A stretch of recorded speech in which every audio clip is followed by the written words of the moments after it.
Un homme entre dans un bar et commande un whisky.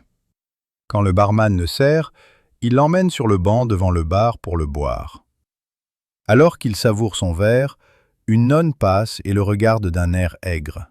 « Comment peux-tu polluer ton âme avec la boisson du diable comme ça ?» demande-t-elle. L'homme hausse les épaules. « Ce n'est pas le diable, c'est juste du whisky. »« Mais c'est pécheur et mauvais. Comment sais-tu que c'est si mauvais alors? As-tu déjà goûté du whisky ?» Bien sûr que non. Mes sœurs et la mère supérieure m'ont dit à quel point l'alcool est mauvais. Mais comment le savent-elles? Ont-elles déjà bu? Ils échangent ainsi un moment, avant que finalement la nonne ne cède. Bon, je suppose que si je devais essayer une gorgée de whisky, je comprendrais mieux comment cela corrompt l'âme. Mais il ne faudrait pas qu'une de mes sœurs passe par ici et me voie en train de boire.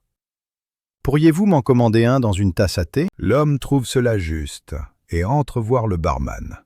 « Deux whisky, mais mettez-en un dans une tasse à thé, s'il vous plaît. » Le barman frappe sa main sur le comptoir et crie « Elle est encore là, cette sacrée nonne ?» Je jouais à un grand jeu de cache-cache lors d'un camping avec un grand groupe.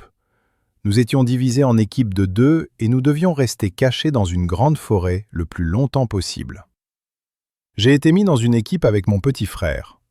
Après avoir cherché un bon endroit, nous nous sommes finalement installés dans une tour de guet. Nous avons convenu qu'une personne monterait la garde et que l'autre pourrait se reposer. Mon frère a commencé à monter la garde et je lui ai dit que nous ne pouvions pas parler car sinon quelqu'un pourrait nous entendre. Alors j'ai dit qu'il devait bouger la tête de haut en bas pour me faire signe que c'était sûr d'aller aux toilettes. Il m'a demandé « Vraiment ? N'est-ce pas un peu excessif ?»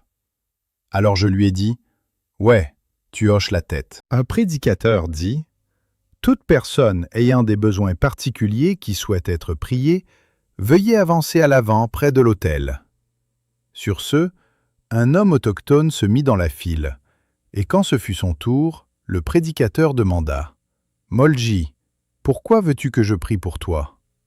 Mulunji répondit « Prédicateur, j'ai besoin que vous priez pour m'aider avec mon audition. » Le prédicateur mit un doigt d'une main dans l'oreille de Mulunji, plaça son autre main sur la tête de Mulunji et pria, pria et pria encore. Il pria le Tout-Puissant pour Mulunji et toute la congrégation se joignit à lui avec un grand enthousiasme. Après quelques minutes, le prédicateur retira ses mains, recula et demanda « Mulunji, comment est ton audition maintenant ?» Mulunji répondit « Je ne sais pas, ce n'est pas avant la semaine prochaine. »